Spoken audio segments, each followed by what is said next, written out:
I was a member at my high school of a group known as the Elder Liberation Front.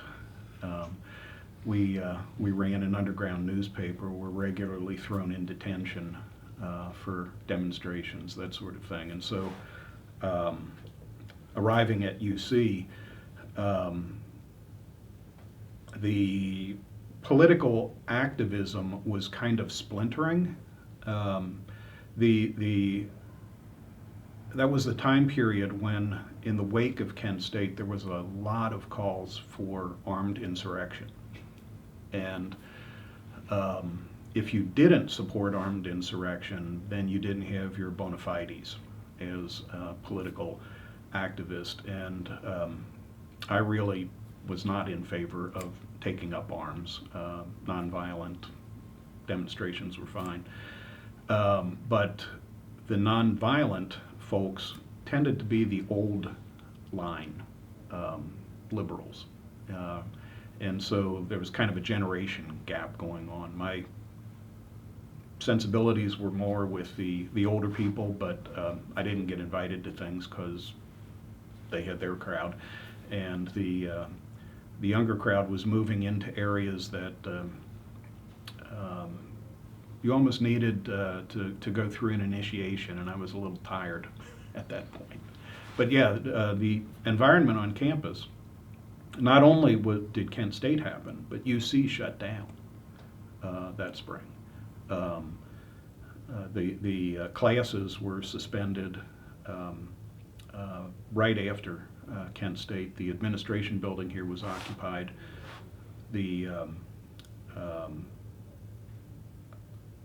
For a while it looked like they weren't going to have commencement. They actually did. Attendance was very slight. But all of that had taken place just the year before I started. So a lot of what was going on was moving in away from politics and into mind expansion. You know, I don't know if you remember some of the psychology classes that were held over in Wilson Auditorium, the late lamented Wilson Auditorium. Tom Banta, for instance, you'd show up in his class. Lots of people went to his class who weren't enrolled in his class simply because his class was probably the Sacred Mushroom, playing a concert instead of having lectures, you know. And so, so I got more into that than politics at the time. The student newspaper was very active at that time. Yeah, you know, I printed the student newspaper. I was a sophomore in high school and got my first permanent job. I had some odd jobs before then, but sophomore in high school, I began working at the Western Hills Publishing Company as a printer's helper, which was the official title. The press crew called me Shit Boy, and so the pressman's helper would stack newspapers, clean the press. The press was in a pit that filled up with inky water, so you'd have to mop that and that sort of thing. And so beginning in 1968, I was following UC by printing the news record. And in fact, I did that all the way through my time at UC as a student.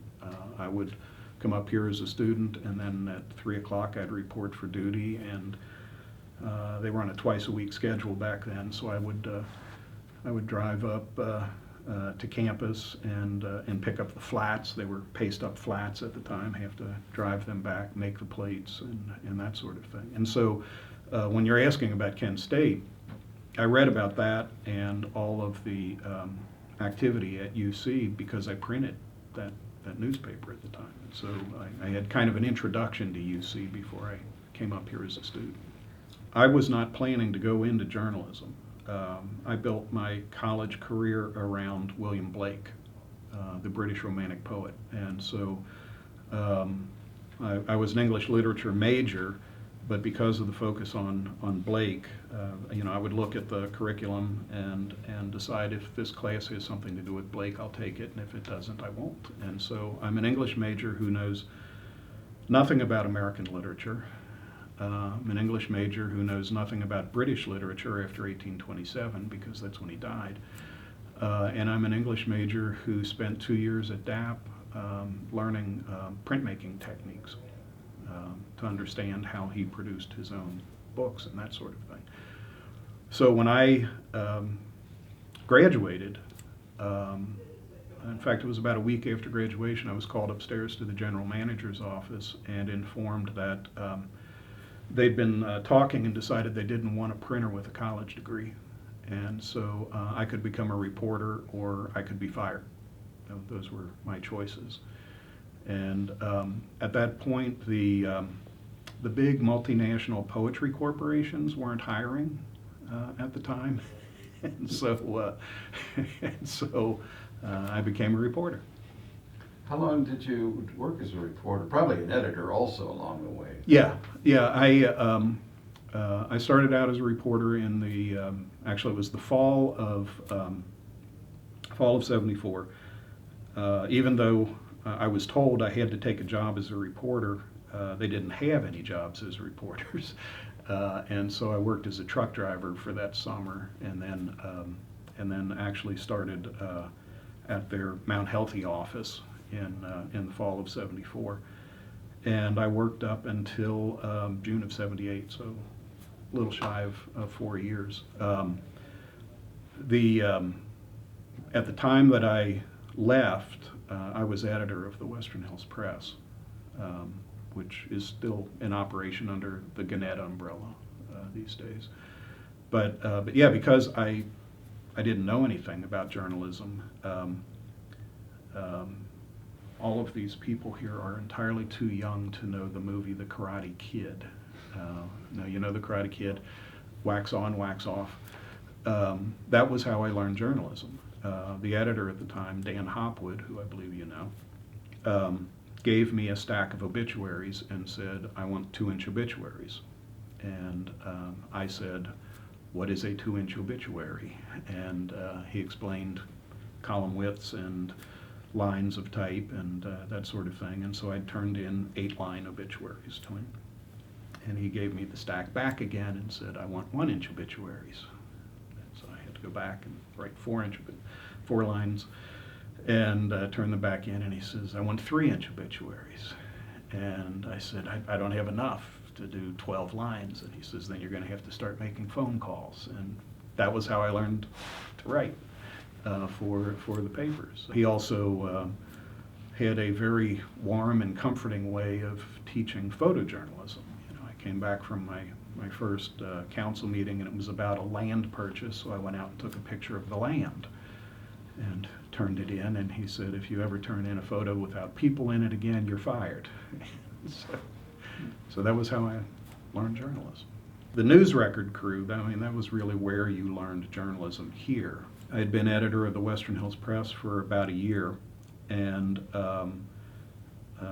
got a call from the sheriff's department that they were going to announce a drug bust in Green Township, which was just unheard of. I mean, today Green Township is a hotbed of heroin activity, but in 1978, nobody even smoked dope in Green Township. But they had picked up something like 10 pounds of marijuana and were going to make an example of it, and so I assigned a photographer to this unveiling of the bale of marijuana out in Green Township. And the photographer came in and said, I can't do the shot. The publishers got me on another assignment, so I went to see the publisher. I need the photographer. Where's it? Well, my dog is graduating from obedience school tonight. And so they took away my shot and got photos of a dog graduating from obedience school, and I thought, I think there are conflicts ahead. And so I brushed up my resume and sent it around, and ended up here largely because of a guy named Al Kettner, who you probably remember. Kettner was an amazing transition point from journalism to public relations, because just as I didn't know anything about journalism. I knew nothing about public relations. And Kettner had spent 20 years with UPI.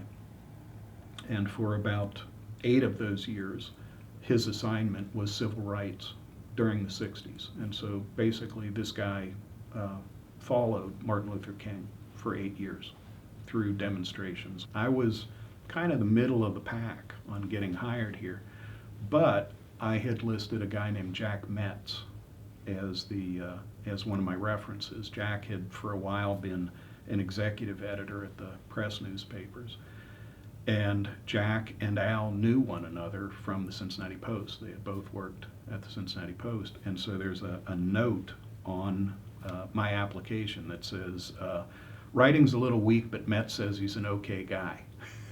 And that's apparently how I got the job here. I get a lot of requests to like participate in LinkedIn and to offer career advice. And what I'll tell people is I will write you a letter. You know, I've got a nice title. I've got in fact, I had 3 titles at UC, and one of them I used to call my scary title. I have a scary title. I can write you a letter with my scary title, and people will pay attention to your application. I will do that. Well, I'm not going to let you get away without telling me the titles. Yeah, okay. But don't ask me for advice, because I only applied for a job once. And the stuff that I was doing when I left didn't exist. When I was hired, there was no web page, you know. I did the second web page at UC. It was terrible. It's absolute. You can go on the Wayback Machine and actually see it. It's a horrible thing. But now you have to be digital. You have to be video. I didn't know anything about video when I started. You know, I just give terrible career advice. So I don't think you can do this anymore. It's a shame, but I don't think you can do this anymore. I was Director of Public Relations. That was the one that I primarily used. It fit in a column width. And but by the time I retired, I was Associate Vice President for Government Relations and University Communications. And what that really indicated is I actually managed the Vice President's staff and budget. So the budget office reported to me, the personnel office reported to me, and so I had things other than communication duties. And then the third title really came about because of the Cincinnati Enquirer. They, you know, if you follow the Enquirer, not reading the Enquirer, but if you follow the Enquirer by talking to the staff, you learn things like the Enquirer develops new rules every 3rd week. You know, you come up with new rules you have to follow. And so one time one of these rules was you're not allowed to call somebody a spokesman if their title isn't spokesman. You know, if they're a lawyer, you have to say this is Mr. Smith's lawyer. You know, you can't say this is Mr. Smith's spokesman. So I went over to the personnel office at UC and asked them how much trouble it would be to add spokesman as my title. And their only question was, do we have to pay you anymore? And I said, no, I just want to add that title. And they said, you can call yourself the Easter Bunny as far as we're concerned. And so my 3rd title was spokesman, and when that even fit in a column with even better. So I taught 10 years here in what ended up, I think I ended up being part of the journalism sequence, but it was an introduction to public relations class, and that was the official title. And I would tell the class, if you're going into journalism, I call this class Know Your Enemy. I'm going to teach you what I do and what people like me do, and I'm going to teach you to make the best use of them. But the biggest mistake that I would run into is it was so easy for reporters simply to take my word for something. Now, it is a point of pride to me that in 36 years employed here, I never lied. And I learned a very hard lesson from one of my predecessors who got fired, is there was some issue going on. I don't even remember what the issue was, but he was quoted in the paper actually telling the truth. But the situation developed, and it really looked like he had told a lie. And it ended his career here. He ended up getting fired because of that. And so the lesson that I took away is not only may I not lie, I can't do anything that appears like I'm lying. And that's often a lot harder, because if you know a fact, if you have the truth, and you know that your audience is not going to accept that, you're going to appear that you're lying. And so,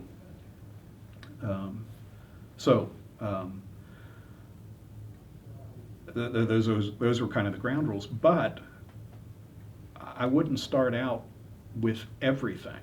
A reporter would ask me a question, and the other thing I learned is answer the question. Don't tell the whole story. If somebody asks you a question, answer the question. And so I would answer a question, and 9 times out of 10, that was it. I never got a follow-up question. So the lesson there for journalists is pursue. Yeah, and a lot of the reason that I did not get follow-up questions was because they hadn't done their homework. You know, your first call should not be to the PR person. You know, you should be talking to lots of people. Journalists should be. There's an old saying in law school. You know, they teach lawyers: never ask a question that you don't know the answer to. And journalists really should follow that. By the time you call the PR person, you should know what the answer is, and you should have the background. And so there are a lot of really good stories that never got told around here simply because I answered the question. Easily the toughest was firing Bob Huggins. And the reason for that was not so much the issue itself. It was the political environment on campus. Huggins was the winningest basketball coach in UC's history at the time he was fired. There were a lot of fans. There were a lot of fans that had lots of money. So to the extent that, talk about stories that never got told, for a brief time, the garage under the tennis courts was named the Bob Huggins Garage. A donor gave the university a large sum of money, or promised a large sum of money, if the university would name something for Bob Huggins. And for a couple of days, the lettering was up on the garage. No one reported on this, not even the news record. No, I don't know that anybody noticed it, but it was that kind of environment where you just fired somebody and now you're naming a garage after him.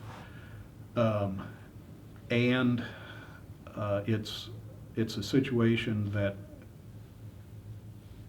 leaves me a little sympathetic to Mr. Spicer these days, because he's dealing with an impossible boss, and the decisions during the Huggins firing, the president was really second-guessing what I was doing. I mean, really second-guessing.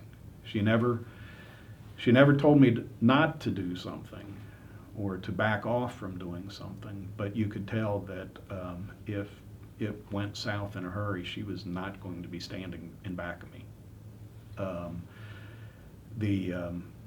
Years later, she admitted that we had handled things correctly, but at the time, it was a very lonely year.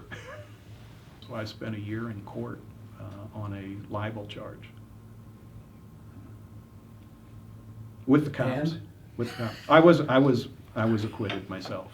It was a pain in the butt because if you're a state employee and get sued, you don't get sued locally, you get sued in Columbus. And so twice a month I'd have to drive to Columbus to go through depositions, court hearings, that kind of stuff, with the two cops who, police have a tradition that if you show up in court, you wear uniforms.